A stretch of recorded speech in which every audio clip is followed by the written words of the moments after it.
हाय बच्चों, welcome to am classes. आज class 10th का 1.1 का दूसरी में की दूसरी सवाल आपको करना है। उसमें करना क्या था आपको? पहली संख्या गुणी दूसरी संख्या के बराबर दर्शाना था, एलसीएम इनटू एचसीएफ। चलो सबसे पहले ध्यान देते हैं कि 510 और 92 का एलसीएम निकालना है। तो 510 का आप अभाज्य गुणनखंड करते हैं, 2 से काटो, 2 दूना 4, एक आएगा, 2 पंचे 10, 2 पंचे 10। अब देखो, अब तो 2 से कटेगा नहीं, 5 5 10, दोबारा 3 से चेक कर लेते हैं, 3 8 24, 3 5 15। अब 8 5 13, 3 से भी नहीं कटेगा, 5 चेक करते हैं, 5 1 कम 5, 5 7 35। अब 17 से कटेगी अभाज्य संख्या, 17 1 कम 17। अगली सवाल, अगला नंबर है आपका 92। 92 का भाज्य गुणनखंड करोगे तो 2 से काटो, 2 चौके 8, 2 छंग 12, 2 से काटते हैं, 2 दूना 4, 2 तिहाई 6। अब 23 अभाज्य हो गया, 23 से ही कटेगा, 23 सक्कम 23। तो 510 बराबर लिखोगे 2 गुणे 3 गुणे 5 गुणे 17। 92 बराबर लिखोगे 2 गुणे 2 गुणे 23। एलसीएम ज्ञात करना है, तो एलसीएम के लिए होता है जो नंबर दोनों में मिलता उसको भी लिखते हैं, जो नहीं मिलता उसको भी। जैसे ये दोनों मिल रहा है, इसको हम एक ही बार लिखेंगे, 2 हो जाएगा। यहाँ 1 2 और यहाँ नहीं मिल रहा है, फिर भी लिख लेते हैं। 3 यहाँ, इसको लिख लेंगे, 5 है, इसको भी लिख लेंगे, 17 इसको भी लिख लेंगे, 23 इसको भी लेंगे। ये अब क्या हो जाएगा? एलसीएम। अब इसका गुणा करोगे, जब इसका गुणा करोगे तो आपका आएगा 2000, यानी 23,460। इसका आप एलसीएम निकाल गुणा करो, 23,460 आएगा। उसके बाद अब देखो एचसीएफ क्या होता है। एचसीएफ वही नंबर होगा जो दोनों में मिलता है। अब दोनों में कौन सा नंबर मिल रहा है? केवल 2 मिल रहा है, तो एचसीएफ कितना हो जाएगा? 2। तो आपको लाना है पहली संख्या गुणे दूसरी संख्या बराबर लाना है एलसीएम इनटू एचसीएफ। तो यहां देखते हैं पहली संख्या क्या है आपकी 510, तो 510 गुणे दूसरी संख्या कितनी है 92, तो 510 गुणे 92 बराबर एलसीएम कितना है 23,460। एचसीएफ कितना है 2। तो क्या करोगे, अब इन दोनों का हम गुणा कर देते हैं। इसका गुणा करो, 2 0 0 हो जाएगा, 2 6 12, 2 4 8, 2 3 6, 2 दूना 4। इसका भी आप रफ पार कर लेना, रफ पार करोगे इतना ही आएगा, 46 9 20। ये आपका होगा 70,000, क्योंकि पहली संख्या गुणे दूसरी संख्या बराबर एलसीएम इनटू एचसीएफ। ये तो आपकी दूसरी सवाल हो गई। अब आपकी तीसरी सवाल क्या कह रहा है? 336 और क्या है 54। तो अब चेक करते हैं 336 और 54 का। चलो अब इसको लिख लो, इसको उसके बाद इरेज करते हैं।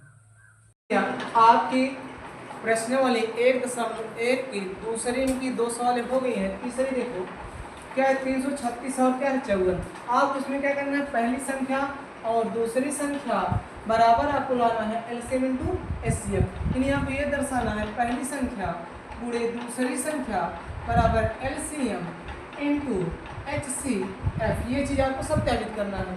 देखो यहाँ से पहले 336 और 54, तो 336 का आप अभाज्य गुणनखंड करोगे तो लास्ट में छिद्र 2 से काटते हैं, 2 1 कम 2, 2 6 12, 2 8 16, 2 से काटते हैं, 2 8 16 और 2 चौके 8, 2 से काटते हैं, 2 चौक 8, 2 दूना 4, 2 से काट देते हैं, 2 दूना 4, 2 1 कम 2, 3 से काटो, 3 7 21, 7 1 कम 7। अगला आपका है 54। 54 को आप काटोगे तो 2 से कट जाएगा, 2 दूना 4, 2 7 14। अब 7 2 से कटेगा नहीं, 3 से काटो, 3 9 27, 3 3 9, 3 1 कम 3, तो लिखो तो हो जाएगा 336 बराबर 2 गुणे 2 गुणे 2 गुणे 2 गुणे 3 गुणे 7। 54 बराबर लिखोगे 2 गुणे 3 गुणे 3 गुणे 3। अब अगर आपका एलसीएम निकालना है, क्या निकालना है? एलसीएम। देखो सबसे पहले वो नंबर लिखते हैं जो दोनों मिलता है, दोनों मिल रहा है इसको लिख लेंगे। उसके बाद ये नहीं मिल रहा है फिर भी इसको लिखेंगे, ये भी नहीं मिल रहा है, ये भी नहीं मिल रहा है, इसको लिख लेते हैं। जो नंबर दोनों लाइन में मिलता है उसको एक ही बार लिखते हैं, जो नहीं मिलता उसको भी लिख दिया जाता है। 3 2 1 यहाँ पर है, एक यहाँ पर भी है, इसको भी लिखोगे एक ही बार। 3 1 2 यहाँ बच रहा है, इसको भी लिख देते हैं। और एक क्या हो गया, बच रहा है 7। अब इसको हम गुणा कर देते हैं। क्या हो जाएगा, 2 दूना 4 दूना 8 दूनी 16, ये 16 हो गया, ये 27 और ये 7। 16 27 7 जब आप पूरा का गुणा करोगे तो आपका आ जाएगा, गुणा करने के बाद 3024। कितना है भैया, 3024। ये तो आप कितना हो गया एलसीएम। अब एचसीएफ निकालोगे तो हो जाएगा, देखो ये मिल रहा है, इसको लिख लो, ये वाला नंबर मिल रहा है तो इसको लिखोगे, तो 2 3 कितना हो जाएगा 6। आपका एलसीएम आ गया 3024, एचसीएफ आ गया 6। अब आपको ध्यान देना, लाना क्या है, पहली संख्या पूरे दूसरी संख्या बराबर एलसीएम इंटू एचसीएफ। तो यहाँ से देखते हैं, पहली संख्या आपको क्या दिख रही है 336 गुणे दूसरी संख्या कितनी है 54, बराबर लाना है, एलसीएम कितना है 3024 इंटू एचसीएफ कितना है आपका 6। अब ध्यान से देखो, इन सबको आपको गुणा करना है कि आप 336 को 54 से गुणा करो, उसके बाद 3024 को 6 से गुणा करो, दोनों क्या आना चाहिए बराबर। चलो इसको करते हैं, 6 चौको 24, 4 हासिल 2 आएगा, 6 दूनी 12 2 14 हासिल 1, 6 0 0 हासिल 1 हो जाएगा, 6 3 18। इसका इतना आ गया। अब ये तो बड़ा है थोड़ा, इसको रफ कर लेते हैं, 36 और 54 को गुणा, 4 6 24 के 4 हासिल 2, 4 3 12 2 14 के 4 हासिल 1 आएगा, 4 3 12 12 कितना हो जाएगा 13। अब 5 से करोगे का स्थान छोड़ दोगे, 5 6 30 की 0, 5 3 15 1 15 3 18, 5 1 कम 5 5 1 6। फिर दे 5 6 30 की 0 हासिल 3 आ जाएगा, 5 3 15 15 3 18, 5 3 15 15 कितना हो जाएगा 16। अब इसको जोड़ देते हैं, 4 4 8 3 11 6 1 7 1 8 कितना 18 1 44, 18 1 44। देखो यहाँ भी क्या 18,144, 18,144। अब आप करना नोट कर लीजिए। देखो भैया आपकी 2 नंबर तक हो गई। तीसरी सवाल है, अभाज्य गुणनखंड विधि द्वारा निम्नलिखित पूर्णांकों का एलसीएम और एचसीएफ ज्ञात कीजिए। क्या करना है आपको, अभाज्य गुणनखंड विधि द्वारा निम्नलिखित पूर्णांकों का एलसीएम और एचसीएफ ज्ञात करना है। पहली सवाल क्या है, 12 15 और 21 किस विधि से करना, अभाज्य गुणनखंड। तो सबसे पहले हम 12 का भाज्य गुणनखंड करो तो कितने जाएगा, 2 से 2 6 12 2 3 6 3 1 कम 3। 15 का करो तो 3 से 3 बचे 15, 5 1 कम 5। 21 का करोगे क्या हो जाएगा, 3 7 21, 7 1 कम 7। अब देखो ध्यान से, 12 और 15 और 21 का एलसीएम हो गया। अब भाज्य गुणनखंड निकाल लिए, तो 12 बराबर क्या लिखोगे, 2 गुणे 2 गुणे 3। 15 बराबर आप लिखोगे 3 गुणे 5 और 21 बराबर लिखोगे 3 गुणे 7। अब ध्यान से देखो, 2 और इन सब में देखना है आपको, कॉमन कोई दिख रहा है नहीं दिख रहा है, नहीं दिख रहा है, एलसीएम के लिए लिखना है 2 लिखो, अभी 2 है लिख लो, 3 तीनों जगह मिल रहा है एक ही बार लिखो, 5 लिखो 7 लिखो। अब इन सबका गुणा कर दिया जाता है, 2 दूना 4 3 12 12 5 60 और 7 6 42 यानी 420। एलसीएम कितना आ गया 420। अब इसका एचसीएफ ज्ञात करना है तो केवल वही नंबर होगा जो तीनों में बनिष्ठ होगा। इसमें इसमें इसमें देखो 3 ही ऐसा नंबर है जो तीनों में दिख रहा है, तो एचसीएफ क्या हो जाएगा आपका 3। तो आ गया अभाज्य गुणनखंड विधि से एलसीएम आ गया 420, एचसीएफ कितना आ गया आपका 3। अब अगला क्वेश्चन इसमें का दूसरा है 17 23 29। अब 17 23 29 का अभाज्य गुणनखंड करो। 17 का करोगे तो 17 एक कम 17 का भी अभाज्य संख्या है, और 23 का करोगे क्या हो जाएगा 23 एक कम 23। 29 का करोगे तो 29 एक कम क्या हो जाएगा 29। अब 17 23 29 का आपने किया, 17 का किए तो केवल 17 आया, 23 का किए केवल 23 आया, 29 का किए केवल 29 आया। अब इसमें देखो एलसीएम निकालना है, तो जो नंबर तीनों मिल रहा है तीनों को कोई नहीं मिल रहा है। अब 17 है और कहीं नहीं मिला, लिख लेते हैं। 23 है लिख लेते हैं, 29 है लिख लेते हैं। अब इसका भैया गुणा करोगे 17 गुणे 23 गुणे 29 जो आएगा लिखोगे। अब रफ काल में 17 गुणे 23 गुणे 29 आप लोग कर लेना। 17 23 29 का आप गुणा करोगे तो आएगा 11,339 आएगा। अब भैया HCF ध्यान देना है। अब देखो इसमें ऐसा एक भी नंबर नहीं जो कॉमन दिख रहा हो। जब एक भी नंबर उभयनिष्ठ नहीं होता तो उसका जो HCF होता है तो होता है 1, क्योंकि एक ऐसा नंबर है जो सबको काट देता है, क्योंकि सबका गुणनखंड 1 होता है। इसलिए जब कोई उभयनिष्ठ अभाज्य गुणनखंड नहीं मिलता है तब उसका जो गुणनखंड होता है उसको लिखते हैं। इनमें जो कॉमन गुणनखंड कितना है 1, इसलिए इसका HCF क्या हो जाएगा 1 है। 8 9 और 25, तो 8 का अभाज्य गुणनखंड करो, 2 से काटो 2 चौका 8, 2 से काटो 2 दूना 4, 2 से काटो 2 एक कम 2, 9 का करोगे 2 से कटेगा नहीं 3 से, 3 त्रिक का 9, 3 एक कम 3, 25 का करोगे तो 5 से काटो 5 25, 5 एक कम 5। तो देखो भैया 8 का आप कितना आया है 2 गुणे 2 गुणे 2, 9 का किए हो तो 3 गुणे 3, 25 का करोगे तो 5 गुणे 5, एलसीएम निकालोगे तो कितना हो जाएगा 2 यहाँ है कहीं नहीं मिल रहा है, कितनी बार है सबसे ज़्यादा 3 बार, तो 2 गुणे 2 गुणे 2, 3 कितनी बार है 2 बार, क्योंकि और कहीं मिल नहीं रहा है, तो 3 गुणे 3, 5 भी कहीं नहीं मिल रहा है, लिख लेते हैं 5 गुणे 5। अब इन सबको गुणा देखो भैया एलसीएम कितना है 2 गुणे 2 गुणे 2 गुणे 3 गुणे 3 गुणे 5 गुणे 5, तो जब गुणा करोगे तो ये आपका आएगा 1800। अब यहाँ HCF देखते हैं। अब HCF देखो इसमें ऐसा कोई नंबर नहीं जो तीनों में दिख रहा हो। जब कोई नंबर उभयनिष्ठ नहीं होता तो उसका HCF होता है 1। कितना होता है 1। तो यहाँ पे इसमें भी तीनों सवाल क्या होंगे कंप्लीट। HCF 306 का 657 बराबर आप कितना दिया है 9, यानी 306 और 657 का जो HCF है 9 है, और LCM 306 का 657 का ज्ञात करना है। तो देखो आपका सूत्र होता है पहली संख्या गुणे दूसरी संख्या LCM इंटू HCF। तो पहली संख्या आप क्या है 306, दूसरी आपकी 657, और जो LCM कितना है ज्ञात करना यही रहेगा, इंटू HCF कितना है 9। अब ये 9 इधर गुणा कर इधर क्या करेगा भाग करेगा, तो 306 गुणे 657 बटे 9 बराबर LCM।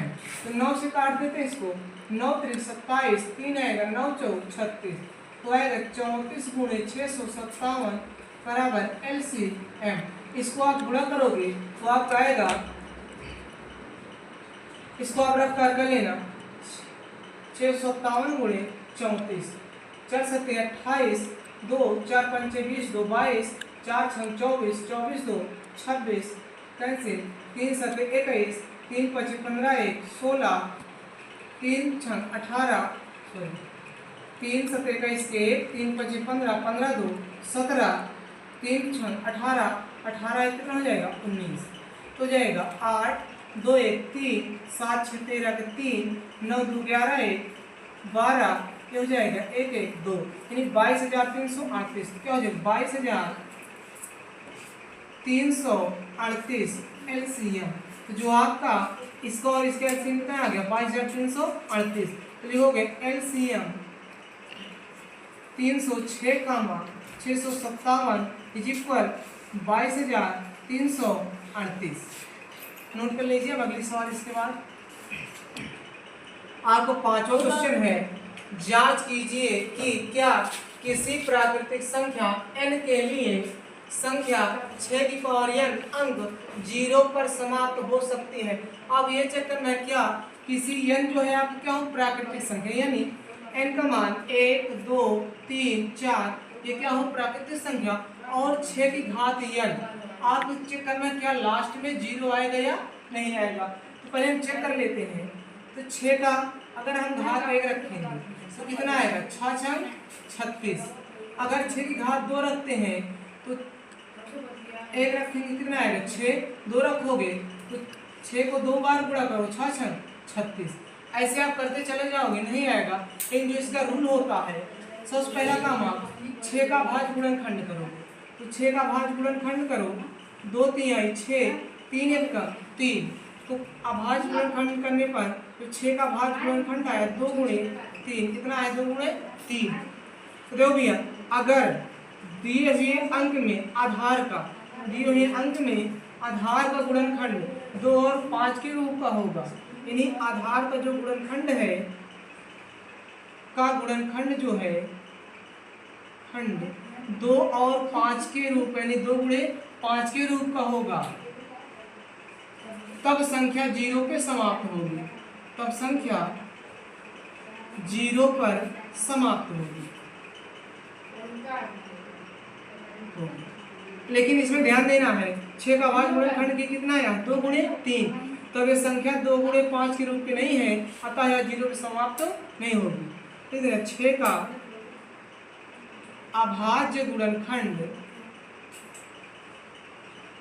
खंड 2 गुणे 5 के रूप का नहीं है, अतः संख्या 0 पर समाप्त नहीं होगी। क्या नहीं हो सकती। यहाँ पर क्वेश्चन हो गया, अगर कोई भी नंबर होगा, पावर n है प्राकृतिक संख्या, अगर उसके आधार का गुणनखंड 2 और 5 के रूप का आएगा तो संख्या जो होगी 0 पे समाप्त होगी, अन्यथा संख्या 0 पे समाप्त नहीं होगी। यदि आधार का अभाज्य गुणनखंड 2 गुणे 5 का होगा तब संख्या 0 पर समाप्त होगी, अन्यथा नहीं होगी। तो इसी प्रकार यहाँ देखो 6 का अभाज्य गुणनखंड कितना है 2 गुणे 5 के रूप का नहीं है, अतः संख्या 0 पे समाप्त नहीं होगी, क्योंकि 6 का भाज्य गुणनखंड 2 गुणे 3 के रूप का है। नोट कर लीजिए अगले सवाल नंबर 6 आपकी है, व्याख्या कीजिए कि 7 गुणे 11 गुणे 13 प्लस 13 और 7 गुणे 6 गुणे 5 गुणे 4 गुणे 3 गुणे 2 गुणे 1 प्लस 5 भाज्य संख्या क्यों है। यानी आप ये पता करना है जो दिया हुआ नंबर है भाज्य है तो क्यों है। पहले चेक करते हैं भाज्य है कि नहीं है। देखो 7 गुणे 11 गुणे 13 प्लस 13, पहले एक एक करते हैं। देखो 7 को 11 से गुणा करो, फिर 13 से फिर क्या करना है 13 जोड़ देना है। तो 11 को 7 11 सत्ते 77, 77 गुणे आप 13 करोगे तो 77 गुणे 13, 3 सत्ते 21, वहां से 2 आएगा, 3 सत्ते 21, 21 2 23 गुणे 1 से करोगे 7, 1 से करोगे 7, तो जाएगा 1 7 3 10 के 0, क्या हो 7 2 9 1 10। इसका जब गुणा करोगे तो आएगा 1001 प्लस 13 कर दोगे तो 1014 आ जाएगा। इसको जोड़े कितना आएगा 1014। आप ध्यान से देखो लास्ट में कितना दिख रहा है 4, अब 4 है तो इसका मतलब ये किसी न किसी से कट जाएगी, यानी ये संख्या किससे कटेगी 2 से। अगर आप इसको काटना चाहोगे 2 से कट जाएगी तो लिख सकते हो 1014 के 2 से अधिक गुणनखंड है, 2 से अधिक गुणनखंड है, गुणनखंड है, अतः संख्या भाज्य होगी। क्योंकि लास्ट में 4 दिख रहा है, कटेगी 2 से फिक्स है, इसलिए इसके जो 2 से अधिक गुणनखंड है, इसलिए संख्या क्या होगी भाज्य। अगला आप चेक कर लेते हैं, सिर्फ 7 गुणे 5 गुणे, अब इसका सब गुणा करोगे 7 गुणे 5 गुणे 7 गुणे 6 गुणे 5 गुणे 4 गुणे 3 गुणे 2 गुणे 1 प्लस 5 गुणा करते हैं। इधर से 1 2 के 2 2 3 6 6 चौको 24 24 पंचे 120 120 गुणे 12 करोगे 12 72 720। अब 720 को 7 से गुणा करोगे 0 7 दूनी 14 1 आ जाएगा 7 7 49 50, आपका जाएगा 50 40 और प्लस क्या है 5। अब इसको जोड़ दोगे तो 5045 हो जाएगा। अब लास्ट में 5 दिख रहा संख्या क्या होगी 5 से कट जाएगी, यानी इसके भी 5045 के 2 से अधिक 2 से अधिक अभाज्य गुणनखंड है, अभाज्य या ऐसे लिख लेना, 2 से अधिक गुणनखंड है, अतः संख्या भाज्य होगी।